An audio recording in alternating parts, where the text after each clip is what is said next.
الحمد لله نحمده ونستعينه ونستغفره ونؤمن به ونتوكل عليه ونعوذ بالله من شرور أنفسنا ومن سيئات أعمالنا من يهده الله فلا مضل له ومن يضلله فلا هادي له وأشهد أن لا إله إلا الله وحده لا شريك له وأشهد أن سيدنا وسندنا ونبينا ومولانا محمدا عبده ورسوله صلى الله تعالى عليه وعلى آله وأصحابه وبارك وسلم تسليما كثيرا أما بعد فأعوذ بالله من الشيطان الرجيم بسم الله الرحمن الرحيم يا أيتها النفس المطمئنة ارجعي إلى ربك راضية مرضية فادخلي في عبادي وادخلي جنتي صدق اللہ العظیم۔ حاضرین محترم، سورہ فجر کی آخری آیت ہے۔ اس آیت مبارکہ میں اللہ رب العزت نے ایک واقعے کی طرف اشارہ فرمایا ہے، ایک بشارت کی وضاحت کی گئی ہے، ایک انعام کا ذکر کیا گیا ہے۔ یہ تین باتیں تو ادنیٰ درجے کی ہیں، یعنی مختصر سی اگر اس کی وضاحت کی جائے تو یہ تین باتیں اس میں ہیں، ورنہ اس آیت مبارکہ میں اور بھی بہت سی چیزیں اور بھی مضامین ہیں جن کو اگر بیان کیا جائے تو ہر مضمون جو ہے وہ ایک وقت چاہتا ہے۔ مثلا یا ایتھا النفس المطمئنہ کہا تو نفس مطمئنہ کیا ہے، اس کی حقیقت کیا ہے، نفس کی کتنی قسمیں ہیں، یہ پورا ایک بیان ہے۔ اسی طریقے سے ارجعی الی ربک، اپنے رب کی طرف لوٹنا تو بات کی چیز ہے، پہلے آنا ثابت کیا جائے تو لوٹنا تو بات کی بات ہے۔ جب لوٹنا ہے تو اس کا مطلب کوئی آیا بھی ہے۔ اب آیا کیا ہے، اس کی ایک تفصیل ہے۔ راضیۃ مرضیہ،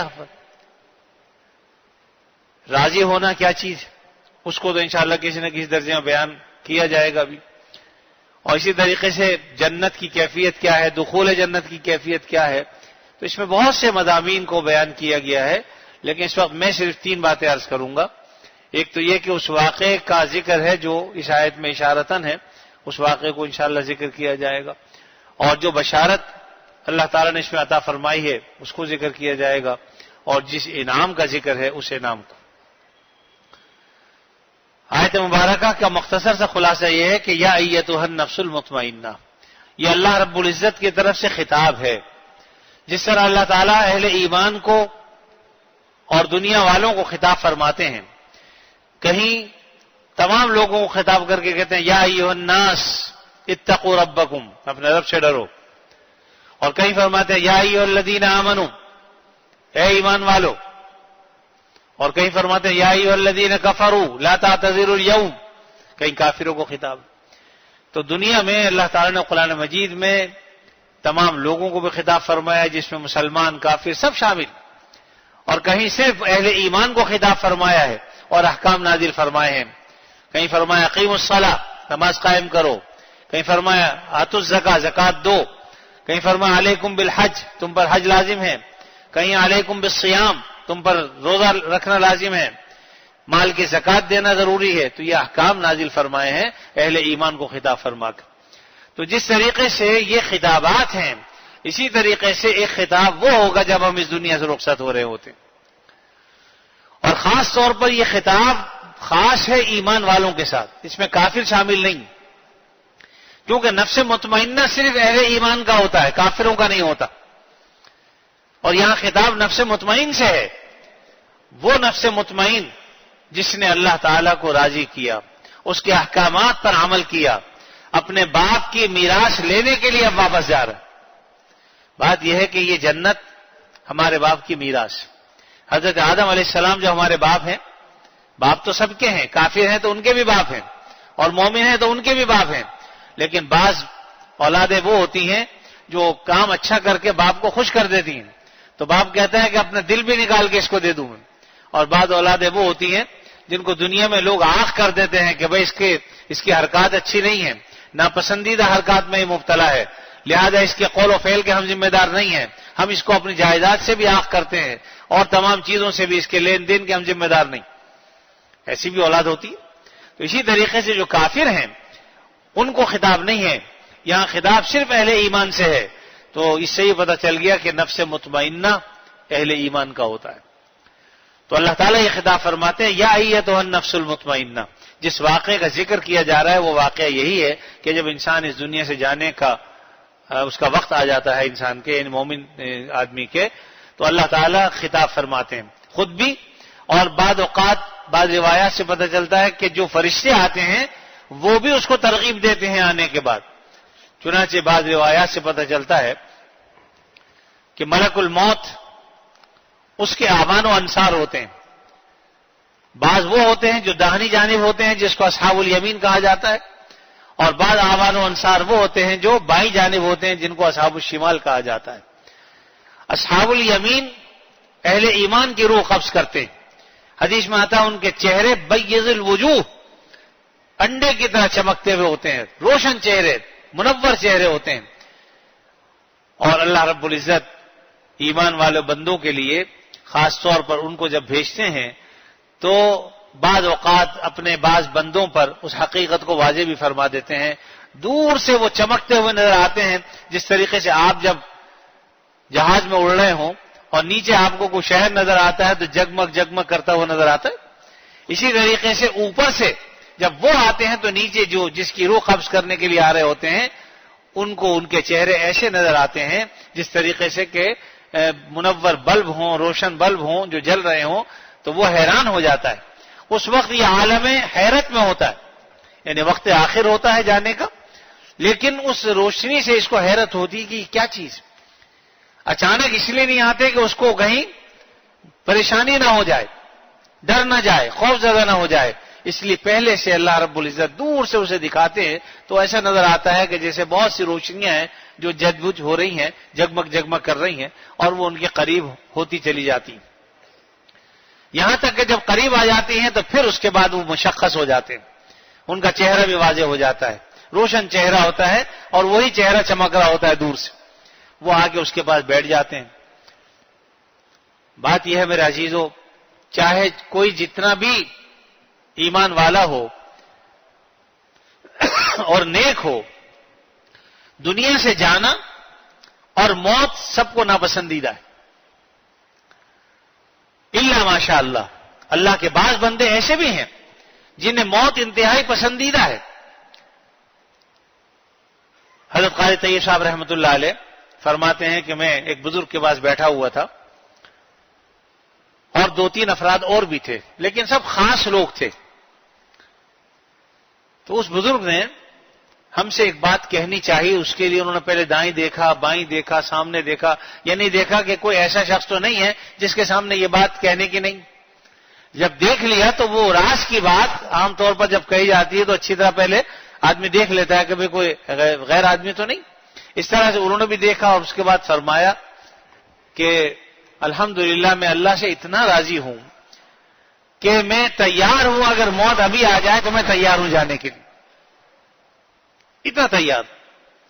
قائصہ فرماتے ہیں کہ میں نے سوچا کہ اس میں تیار ہونے کی کیا بات ہے, راضی نہیں ہوں گے تب بھی موت تو آئے گی, آپ کو لے جائے گی. تو یہ کہنا کہ میں اتنا تیار ہوں, اتنا راضی ہوں, اس کا کیا مطلب؟ یہ ذہن میں ایک سوال پیدا ہوا. فرماتے ہیں جب تھوڑا غور کیا تو جواب بھی خود ہی مل گیا. لیکن بہرحال جو بات میں کہنا چاہتا ہوں اس کی میں تفصیل میں بعد میں عرض کروں گا. اصل یہ ہے کہ کچھ لوگ تو وہ ہیں جو تیار ہوتے ہیں موت کے لیے, ان کی بات تو میں نہیں کرتا, لیکن کچھ ہم جیسے لوگ بھی ہوتے ہیں جنہوں نے دنیا میں دل لگا رکھا ہے, ایمان والے, لیکن دنیا میں دل لگایا ہوا ہے, دنیا سے جانا ان کو بڑا برا لگتا ہے, اس لیے کہ دنیا میں جانے کا مطلب یہ ہے کہ یہ جان ختم ہو جائے, جو نعمتیں اللہ تعالیٰ کی رات دن ہم پہ برس رہی ہیں وہ ختم ہو جائیں, اولاد سے بیوی بچوں سے جدائی ہو جائے, جائیداد چھوڑنی پڑے, بینک بیلنس ختم ہو جاتا ہے, سب کچھ یہی رہ جائے گا. جس حال میں انسان آیا اسی حال میں انسان واپس چلا جاتا ہے. تو اس لیے انسان کو موت طبعی طور پر مکروہ ہے, ناپسندیدہ چیز. یہ الگ بات ہے کہ جب اللہ تعالیٰ نے کسی کا فیصلہ کر لیا تو اس کو جانا پڑے گا, چاہے اس کے علم میں ہو نہ ہو. ابھی آپ کے سامنے 2-3 حادثے ہوئے, کل ہی ٹرین کا جو حادثہ ہوا، کتنے لوگ بیچارے چلے گئے؟ کیا ان کے ذہن میں پہلے سے تیاری تھی؟ کیا وہ پہلے سے اس کے لیے تیار تھے کہ ہم آج مر جائیں گے؟ وہ تو بیچارے اپنے اپنے دور سے سفر کرتے ہوئے آئے تھے، اپنے گھر پہنچنے والے تھے کہ موت نے اس سے پہلے موقع نہیں دیا ان کو گھر پہنچنے کا، اور جن کی موت لکھی تھی وہ چلے گئے اس دنیا سے۔ اسی طریقے سے آپ نے گڑانی میں جو بھی جہاز کا واقعہ پیش آیا، 200-250 مزدور جو کام کر رہے تھے، ان میں سے بیچارے کتنے مزدور چلے گئے۔ بعض نے تو کہا کہ شاید 100 سے زیادہ حادثے ہو گئے ہوں اس قسم کے جن کی جانیں چلی گئی ہوں، کیونکہ ابھی تک کچھ پکا پتہ نہیں کہ کتنے لوگ چلے گئے۔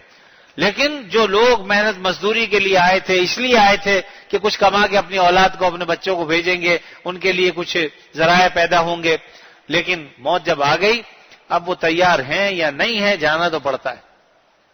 اس لیے جو فرشتے آتے ہیں وہ ترغیب دیتے ہیں۔ اللہ تعالیٰ اہل ایمان کے ساتھ خاص معاملہ فرماتے ہیں، اور خاص طور پر جن سے اللہ تعالیٰ راضی ہوتے ہیں ان کا معاملہ یہ نہیں ہوتا جو عام لوگوں کا ہوتا ہے۔ ان کا معاملہ یہ ہوتا ہے کہ فرشتوں کو باقاعدہ بھیجا جاتا ہے، وہ یہ کہتے ہیں اخرجی اے نفس، اخرجی ایتها النفس الطیبہ، اے نفس طیبہ نکل اپنے رب کی طرف، الی ربک، الی روح و ریحان، باغات کی طرف، جنت کی طرف، ورب غیر غضبان، اور ایسے رب کی طرف جو تجھ سے ناراض نہیں ہے۔ یعنی یہ اس کو ترغیب دیتے ہیں۔ پھر اس کو کہتے ہیں کانت فی الجسد طیبہ، کہ تو خود بھی پاک، یعنی یہ روح تو بھی پاک، اور تو نے اعمال سے اپنے بدن کو بھی پاک کر لیا تھا، اب نکل ایسے رب کی طرف جو تجھ سے راضی ہے، خوش ہے، تجھے اور انعامات سے نوازنا چاہتا ہے، کہاں اس دنیا کے جھنجھٹوں میں پھنسا ہوا ہے، نکل یہاں سے۔ تو بعض لوگ تیار ہو جاتے ہیں، اور بعض کو پھر بھی تھوڑی سی کراہیت باقی رہتی، تو ان کو جنت کی نعمتیں دکھائی جاتی ہیں، اور جب وہ جنت کی نعمتیں دیکھتے ہیں تو بے چین و بے قرار ہو جاتے ہیں، اور اس وقت ان کی روح ایسے نکل جاتی ہے جس طریقے سے اگر مشق کو الٹ دیا جائے اور پانی غڈغڈ نکل جاتا ہے، اس طریقے سے ان کی روح جسم سے نکل جاتی۔ تو یہ اس واقعے کا ذکر اللہ تعالیٰ نے شاید میں کیا، یا ایتھا النفس المطمئنہ ارجعی الی ربک، اپنے رب کی طرف لوٹ۔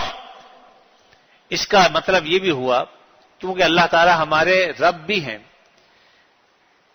اللہ تعالیٰ کے تمام افعال سے انسان راضی ہو، راضیتم مرضیہ جو کہا اللہ سے تو راضی اور اللہ تجھ سے راضی، وجہ اس کی یہ ہے کہ بعض اوقات انسان راضی نہیں ہوتا۔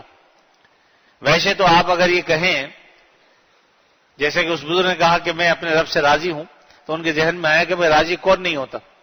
اگر کسی یہودی سے پوچھو گے تو رب سے راضی ہے تو وہ کیا کہے گا، میں ناراض ہوں۔ عیسائی سے پوچھیں گے کیا وہ کہے گا میں ناراض ہوں۔ کسی ہندو سے پوچھ رہے جو مشرک ہے اور کئی خداؤں کو مانتا ہے لیکن اللہ کو سب سے بڑا رب مانتا ہے، اس سے پوچھیں گے وہ کہے گا میں بھی راضی ہوں، کوئی ناراضگی کا نہیں کہے گا۔ تو پھر راضی ہونے کا کیا مطلب؟ اس کو بزرگوں نے فرمایا کہ رضا کا مطلب یہ ہے کہ ایک تو اللہ کی ذات سے راضی ہونا ہے، تو اللہ کی ذات سے تو سب راضی ہیں، کیا مومن اور کیا کافر، سب راضی ہیں اللہ کی ذات سے۔ ایک ہے اس کے افعال سے راضی ہونا، وہ اچھا کرے تب، برا کرے تب، مال دے تب، چھین لے تب، ہر حال میں اللہ سے راضی ہو، یہ رضا ہے اصل، کہ اللہ سے میں ہر حال میں راضی ہوں۔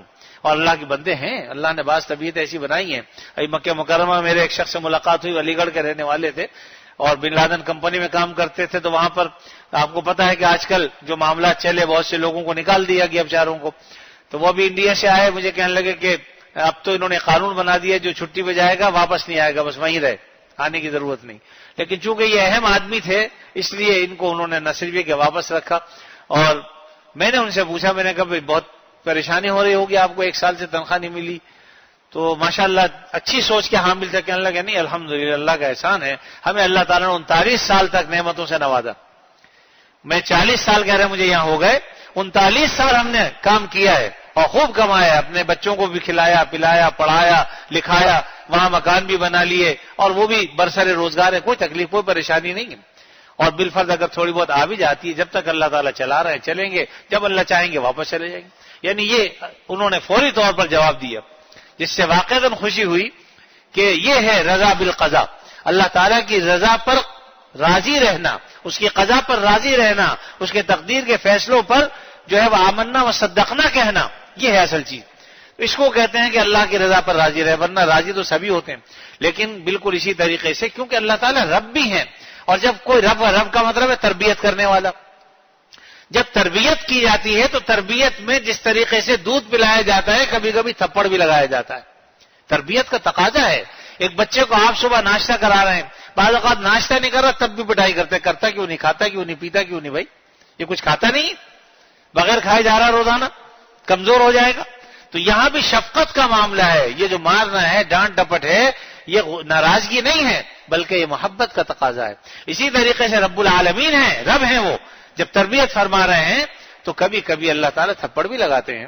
آپ سوچئے کہ ایک شخص کو اللہ نے مال و دولت سے نوازا، انعامات و اکرام کی بارش کی، اس شخص نے کیا کیا کہ اس مال و دولت کو ناجائز جگہوں پر خرچ کرنا شروع کر دیا، اسراف کرنا شروع کر دیا، اللہ تعالیٰ کو ناراض کر دینے والے کام شروع کر دیے، تو اب تھپڑ کی ضرورت ہے یا نہیں؟ اللہ تعالیٰ چاہتے ہی ہیں کہ بندہ لوٹے ہماری طرف۔ قرآن مجید میں اللہ نے فرمایا وَلَقَدْ أَرْسَلْنَا إِلَىٰ أُمَمٍ مِّن قَبْلِكَ فَأَخَذْنَاهُمْ بِالْبَأْسَاءِ وَالضَّرَّاءِ لَعَلَّهُمْ يَتَضَرَّعُونَ۔ ہم نے نبی صلی اللہ علیہ وسلم آپ سے پہلے رسولوں کو بھیجا، کہاں؟ الی امم، امتوں کی طرف، من قبلک، آپ سے پہلے۔ اور کیوں بھیجا؟ تاکہ ہم، یعنی ان کو ہم نے نعمتیں بھی دیں، تکلیف بھی دی، اور ہم نے چاہا کہ تکلیفوں میں بھی آزمائیں، نعمتیں دیں اس میں بھی آزمائیں۔ جب تکلیف دیں، انہیں پریشانی ہو تو انہیں چاہیے لعلہم یتضرعون، شاید کہ وہ روئیں، گڑ گڑائیں۔ ہونا یہ چاہیے کہ جب پریشانی آ گئی تو اللہ کی طرف رجوع کرو، یا اللہ ہم تو بڑے کمزور لوگ ہیں، ہم سے یہ تکلیف برداشت نہیں ہوتی، اللہ کے سامنے لعلہم یتضرعون۔ لیکن اللہ تعالیٰ فرما رہے ہیں کہ انہوں نے ایسے کیوں روئے، کیوں نہیں؟ وہ ان کو چاہیے تو یہ تھا فَأَخَذْنَاهُمْ بِالْبَأْسَاءِ وَالضَّرَّاءِ، ہم نے ان کو نعمتوں میں بھی اور تکلیفوں میں بھی آزمایا، لعلہم یتضرعون۔ فلما جاءہم باسنا تضرعوا ولکن قست قلوبہم، جب ان کے پاس تکلیفیں آئیں انہیں چاہیے تھا کہ وہ روتے، لیکن وہ روئے نہیں، وہ تو سرکش ہو گئے۔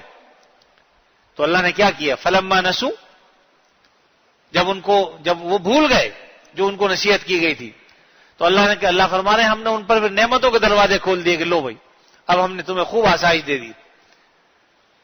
اور جب نعمتوں کے دروازے کھل گئے اور وہ اس میں مست ہو گئے تو اللہ تعالیٰ فرماتے ہیں کہ ہم نے ان کو اچانک پکڑ لیا۔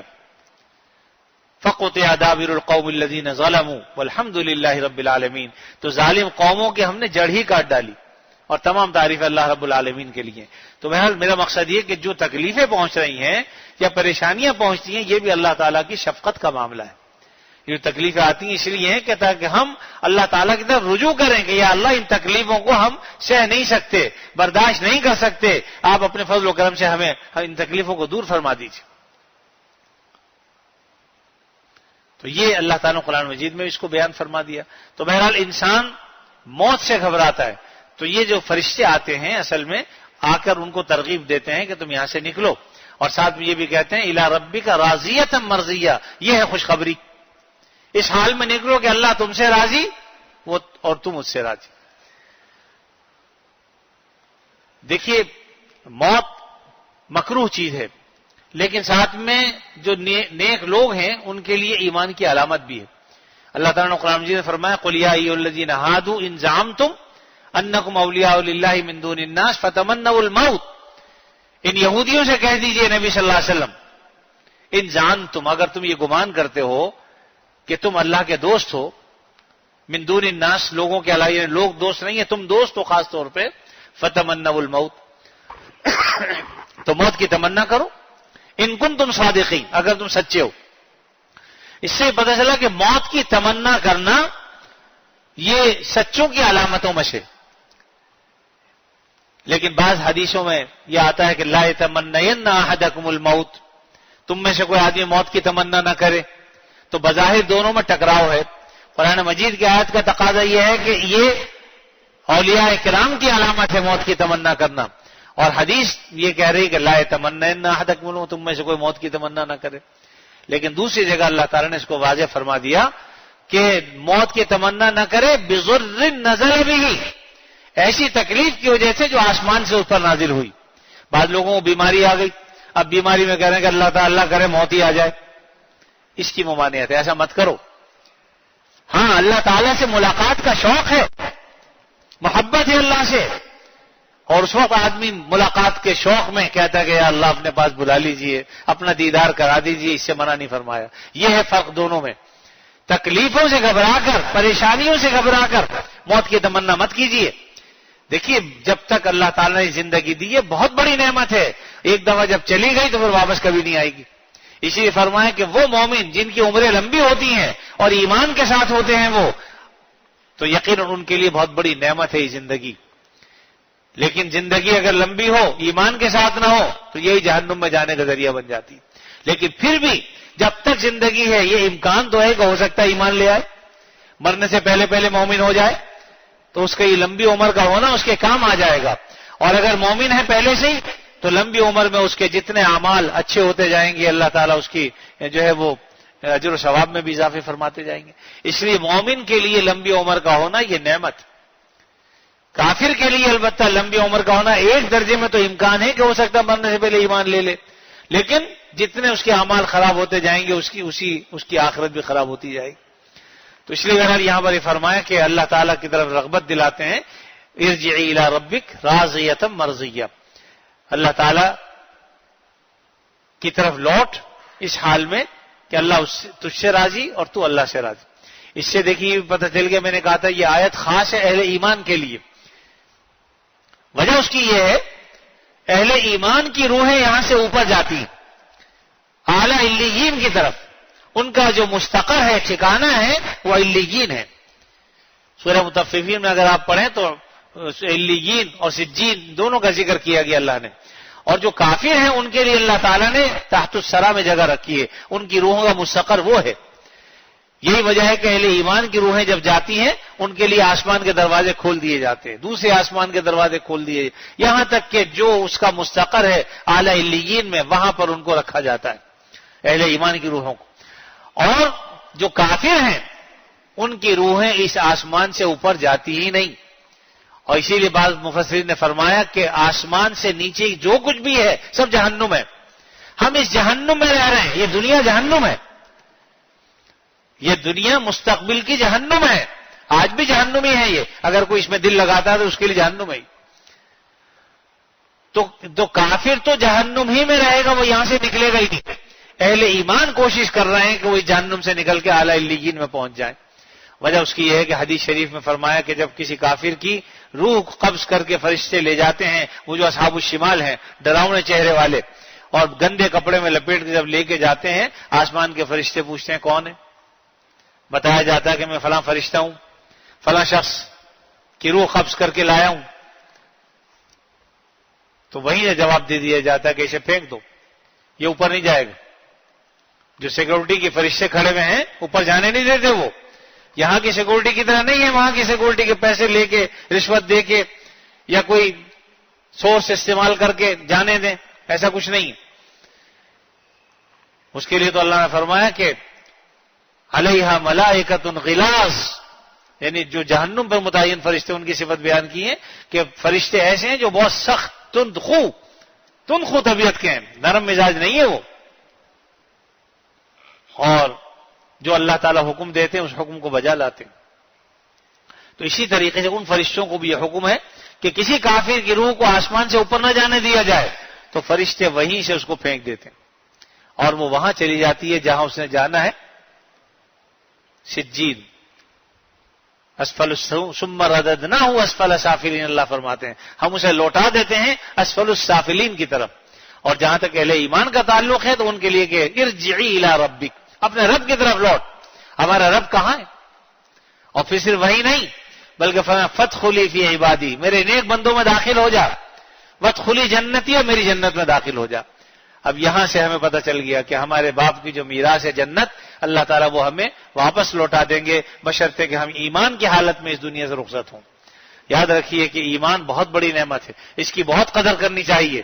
اس لیے کہ اگر ساری دنیا ہمیں مل جائے اور ہم اس دنیا سے چاہے فیضیاب بھی ہوں, لیکن مرتے وقت کلمہ نصیب نہ ہو, خدا نہ کرے, تو یہ سارے عیش و آرام ہمارے بیکار ہو جائیں گے. اور اگر کوئی آدمی دنیا کی تکالیف برداشت کر لے، صدمے سہ لے، مصیبتیں اٹھا لے، لیکن اپنے ایمان کی حفاظت کرے یہاں تک کہ دنیا سے حالت ایمان میں رخصت ہو جائے، اپنے ایمان کو بچا کر قبر میں لے جائے، تو سمجھ لیجئے کہ ساری دنیا کی نعمتیں اور آخرت کی نعمتیں اسے حاصل ہو گئے، وہ شخص کامیاب۔ اس کا خلاصہ کیا ہے پوری آیتوں کا؟ کہ ہمیں اپنی زندگی ایسی بنانی چاہیے اور اس طرح گزارنی چاہیے کہ اس آیت کے خطاب کا ہم مستحق بن جائیں اور مورد بن جائیں، کہ اللہ تعالیٰ مرتے وقت ہم سے خطاب فرمائیں، یا ایتھا النفس المطمئنہ، اے نفس مطمئن، تم دنیا میں آئے چند دن کے لیے اور تم نے وہ کام کیے جس سے میں راضی ہوں، اس لیے اب آؤ ہماری طرف واپس آ جاؤ، اب تمہیں دنیا میں رہنے کی ضرورت نہیں ہے، تم اپنے مقصد میں کامیاب ہو چکے، ارجعی الی ربک راضیۃ مرضیہ، اپنے رب کی طرف لوٹ جاؤ اس حال میں کہ اللہ تم سے راضی، تم اللہ سے راضی، اور میرے خاص بندوں میں داخل ہو جاؤ، میری جنت میں داخل ہو جاؤ۔ یہ خطاب ہے بالکل آخری جو اہل ایمان کو اللہ تعالیٰ کرتے ہیں فرشتوں کے ذریعے سے بھی، خود بھی۔ تو اللہ سے دعا ہی کرنی چاہیے اللہ تعالیٰ ہمیں اس خطاب کا مستحق بنا دے، ہمیں ان اپنے نیک بندوں میں شامل فرما لے جن سے اللہ تعالیٰ یہ خطاب فرمائیں گے اور دنیا سے اس طریقے سے ان کو لے کے جائیں گے شان کے ساتھ کہ چلو بھائی اپنے رب کی طرف واپس لوٹو، اللہ تم سے راضی ہے۔ کیسا عمدہ خطاب ہے یہ اور کیسے عمدہ خوشخبری ہے۔